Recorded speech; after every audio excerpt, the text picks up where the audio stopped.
The digital clock glows, a stark red against the oppressive dark.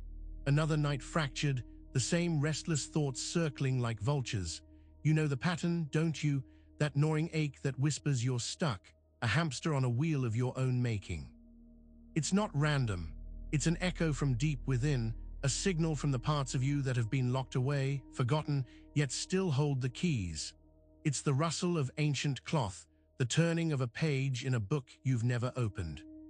It suggests an agreement made long ago, a pact with yourself that no longer serves. You find yourself performing the same dance, repeating the same mistakes, like a character in a play whose lines are etched into your very bones. This isn't simply a bad habit. It's a sign that something fundamental has been overlooked, a deep well of disowned selfhood stirring in the quiet hours. The mind grasps at explanations, at external causes, but the truth lies coiled much closer to home.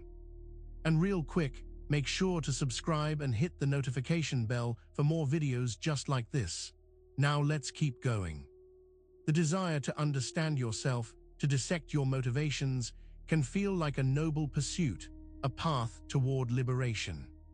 You pore over books, listen to podcasts, dissect your past traumas with the precision of a surgeon. You believe that by naming the beast, by labeling its every feature, you will gain control. This is the false sanctuary of self-awareness, a gleaming edifice built on shaky ground. You gather information, collecting insights like precious jewels. You can articulate your flaws, your triggers, the very roots of your pain. But does this knowledge truly set you free? Or does it merely arm the ego with a more sophisticated vocabulary for its own self-deception? This intellectual embrace of your inner landscape can become another form of avoidance. It's like meticulously cataloging the contents of a locked room without ever daring to step inside. The analysis itself becomes a barrier, a well-trodden path that leads you precisely nowhere new. It's a gilded cage, polished and refined, where the bars are made of insightful observations. The feeling of knowing, of having a grasp, can be intoxicating, yet it often leaves the deeper emotional core untouched. It's a holding pattern that mimics progress. But what happens when the intellectual grasp loosens its hold, revealing the raw, unfelt material beneath? The idea of a unified self, a consistent personality, is a comforting illusion. We craft this persona, this agreeable face we present to the world, layer by careful layer. It's a masterpiece of omission and careful curation, designed to protect ourselves from the perceived judgment of others, and perhaps more importantly, from our own inner disapproval. This mask, forged in the fires of early fear, is what we call our personality. It's the voice we speak with, the habits we cultivate, the reactions we deem acceptable. It's our defense against the wild, untamed aspects of our being that we've been taught to suppress. We learn early on that certain parts of ourselves are not welcome, not lovable. So we build this facade, strong and unwavering, to hide away the disowned, the inconvenient, the bad bits. It becomes our armor, our identity. The fear that drives this construction is profound. It's the fear of not being enough, of being rejected, of being exposed as fundamentally flawed. So we perfect the act, becoming adept at presenting a stable, predictable self. Yet underneath this carefully constructed exterior, a different truth festers, a truth that longs for recognition. The ancient god Kronos, ever hungry, devoured his own children, fearing they would one day usurp him. This primal narrative isn't a relic of forgotten myths. It's a living, breathing pattern within the human psyche. We, too, consume our own potential, our own creativity, our own joy, in a desperate attempt to maintain a fragile sense of control. This internal act of self-devouring often manifests as a relentless self-criticism, an internal voice that stifles nascent ideas and crushes burgeoning hopes before they can take flight. It's the voice that says, "You can't do that," or "That's not good enough," before you've even begun. The children being consumed are those fresh impulses, those vulnerable intuitions that challenge the established order of our ego's reign.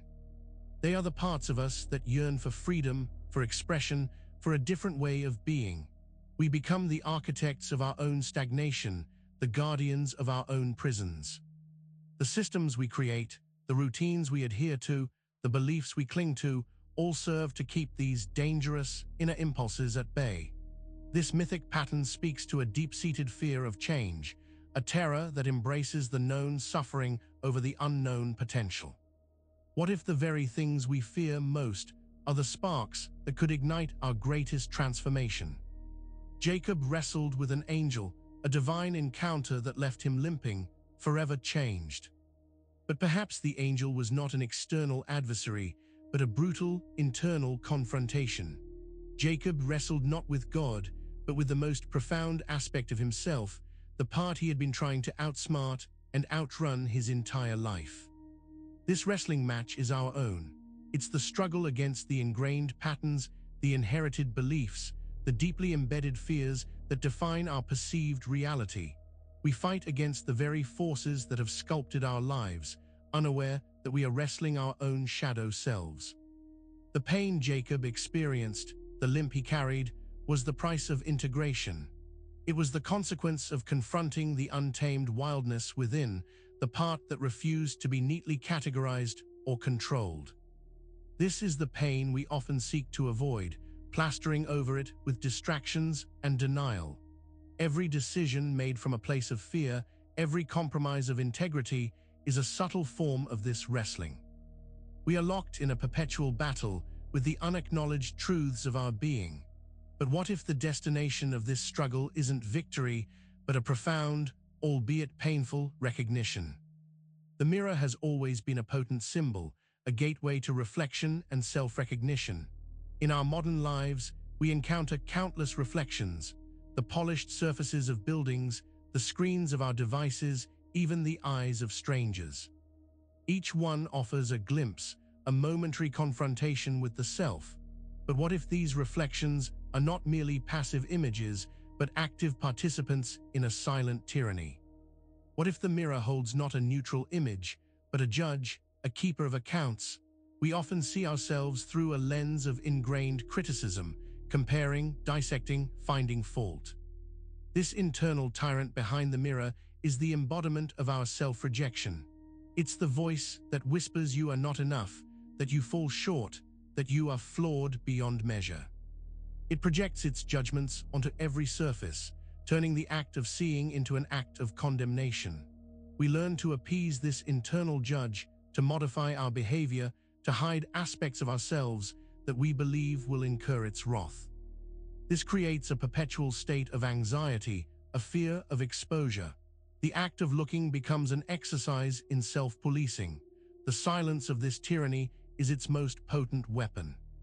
It operates not through loud pronouncements, but through subtle, pervasive disapproval, shaping our choices and limiting our potential. What deep-seated memory does this silent tyrant guard so fiercely, and why do we grant it such absolute power?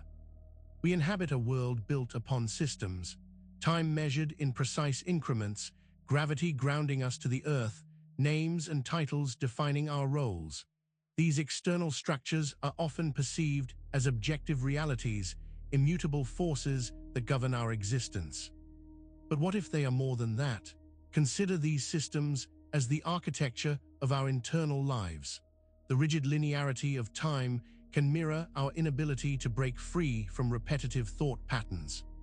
The immovability of gravity can represent the weight of our unexpressed emotions, keeping us pinned to familiar discomfort. Names and roles become the walls of our psychological enclosures. We are often unaware of how deeply these external structures are imprinted upon our inner psychological architecture. They become the blueprints for our self-imprisonment, unconsciously adopted and blindly followed. This isn't about rebellion against order, but about recognizing the symbolic language of these systems. They are not neutral frameworks. They are maps of the unconscious territory we've been confined to. The geometric precision of a building, the ordered sequence of a day, the categorization of a social hierarchy, each can be seen as a manifestation of internal agreements, unspoken pacts that dictate our perception and behavior. This internal architecture, once recognized, offers the possibility of deconstruction, but only if we see through the illusion of their inevitability. The desire for stability is deeply ingrained. We seek to create lives that are predictable, secure, and free from dramatic upheaval. This often leads us to prioritize sameness, to shy away from anything that threatens to disrupt the comfortable equilibrium we've established. This is dissociation scripted as stability. When faced with discomfort or challenging emotions, our instinct is often to numb them, to disengage, to create distance. We learn to compartmentalize, to push away what feels overwhelming, creating a sense of calm that is not true peace, but a carefully constructed absence of feeling. This disengagement is a masterful act of self-preservation, a way to maintain equilibrium in the face of internal chaos. It's the mind's way of saying, if I don't feel it, it can't hurt me. But this strategy, while providing temporary relief, ultimately leads to a profound disconnection from our own aliveness.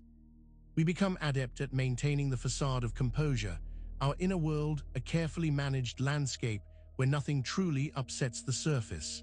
This is a profound illusion of control, a painted calm that hides a turbulent reality. However, this enforced stability comes at a cost, a slow erosion of our capacity for genuine experience. What truly lies buried beneath this carefully maintained calm? We often perceive the forces that disrupt our lives, our internal sabotage, as malicious intent. We see the self-saboteur as an enemy within, working diligently to undermine our efforts and thwart our progress. But this is a fundamental misinterpretation, a projection of our own fear onto an internal dynamic that craves a different outcome. The saboteur isn't driven by a desire to cause harm. Instead, it represents a deeper, unacknowledged part of the self that is desperately trying to communicate a truth we have refused to hear. It's a symptom, not the disease itself, a frantic signal from the parts of us that feel unseen and unheard.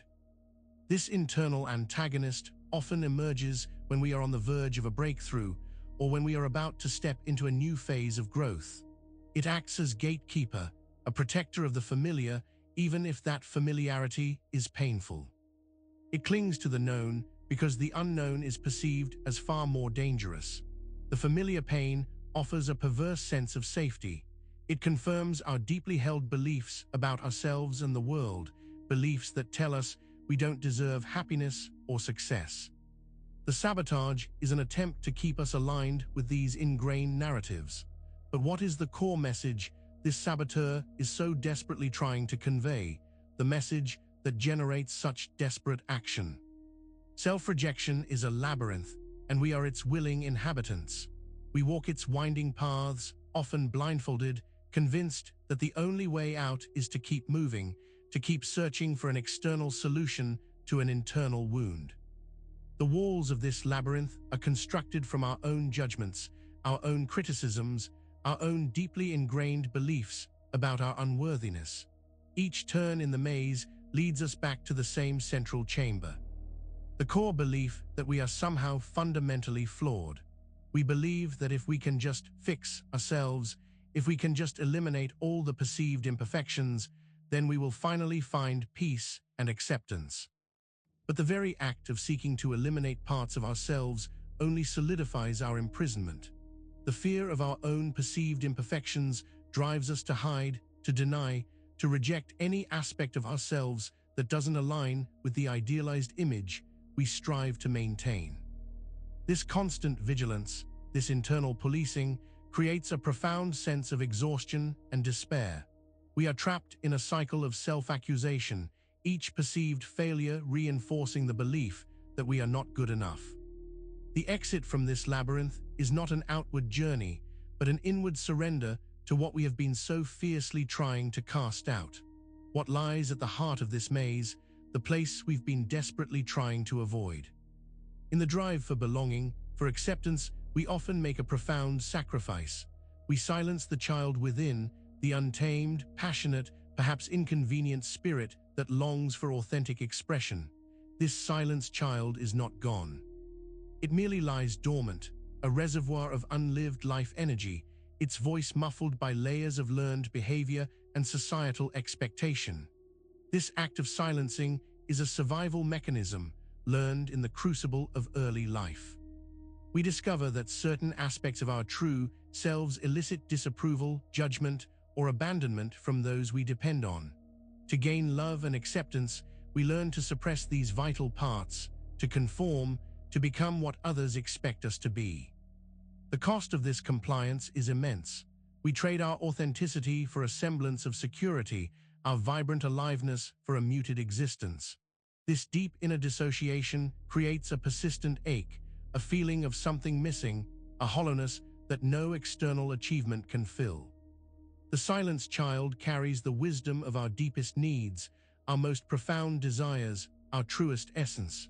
Its continued repression is the root of much of our inner suffering. What echoes of this silenced child still resonate within us, shaping our present choices in ways we fail to recognize? The pursuit of peace, the longing for a state of quietude, often leads us down the path of numbness. We seek to escape the turbulence of emotion, the sting of pain, the chaos of unmet desires. We mistake the absence of overt distress for a state of inner harmony, believing that to feel nothing is to be at peace. This is a dangerous illusion. Numbness is not peace. It is a profound disconnection, an emotional amputation that renders us incapable of experiencing the full spectrum of human existence. It is a surrender, not to tranquility, but to emotional sterility. When we numb ourselves to pain, we simultaneously numb ourselves to joy. When we shut down our capacity for sadness, we also dull our ability to feel elation. This protective shell, designed to shield us from suffering, ultimately isolates us from life itself. This state of emotional absence can feel like a quiet desperation, a life lived in muted tones, where vibrant colors have faded to grays. The effort required to maintain this numbness is immense, a constant vigilance against the intrusion of any genuine feeling. But what if true peace is not the absence of feeling, but the capacity to feel all of it without being consumed? The mirror reflects more than just the surface. It holds the imprint of our past, the echoes of experiences, the weight of our memories. It doesn't offer judgment, though we often perceive it that way. Instead, it offers recognition, a silent testament to the journey we have undertaken. When we look into the mirror and see flaws, we are not seeing objective truth. We are seeing the accumulated layers of our own interpretations, our own self-criticism projected onto our image. The mirror becomes a canvas for our internal narrative, a silent witness to the stories we tell ourselves about who we are. This reflection is a form of ancestral memory. It's like looking into a pool and seeing not just your own face, but the faces of all those who have lived before you, carrying their joys and sorrows, their triumphs and their struggles. The mirror doesn't judge, it remembers. To truly see ourselves, we must learn to look beyond the superficial layers of self-criticism and societal conditioning. We must recognize that the image staring back is not a static entity, but a living testament to our ongoing evolution. It holds the potential for understanding if we are willing to look with eyes unclouded by fear. What forgotten stories are held within that gaze, waiting to be acknowledged? The shadow, that disowned and repressed part of ourselves, rarely operates out of malice. It doesn't hate you, it remembers you. It holds the fragments of your being that you've deemed unacceptable, the experiences you've buried, the emotions you've denied. It's a repository of your essence, waiting for reintegration. This shadow self is not an enemy to be vanquished, but a vital aspect of your totality that has been exiled. Its power lies in its repression. The more you push it away, the more potent its influence becomes, manifesting in unconscious behaviors and projections. Think of it as a forgotten chamber within your own castle, locked away and left to decay. Eventually, the very neglect of that space creates structural weaknesses that can threaten the entire edifice. The shadow whispers in the silence, its very existence a testament to what you have denied. It holds the raw energy of your unexpressed desires, your unmet needs, your deepest fears, and your most potent strengths all mixed together. It's the untamed wildness, the primal impulse that society has taught you to suppress.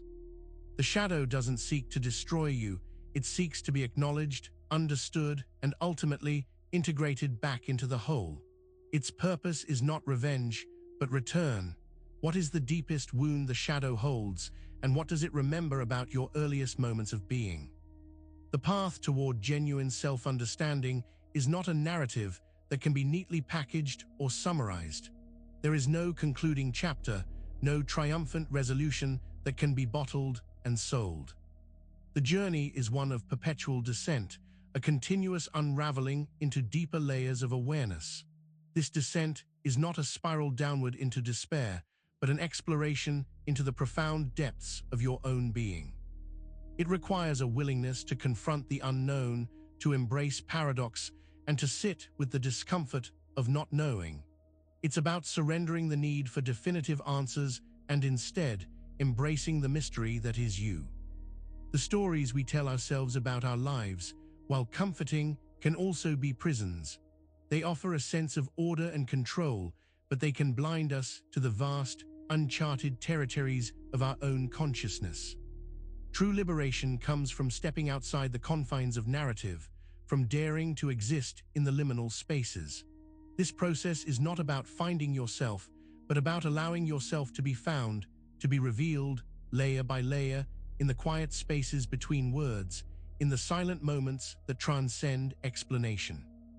It is a return to the fundamental essence of being. The deepest truth is not found in the explanation, but in the experience of the unfolding mystery. Now that concludes this video.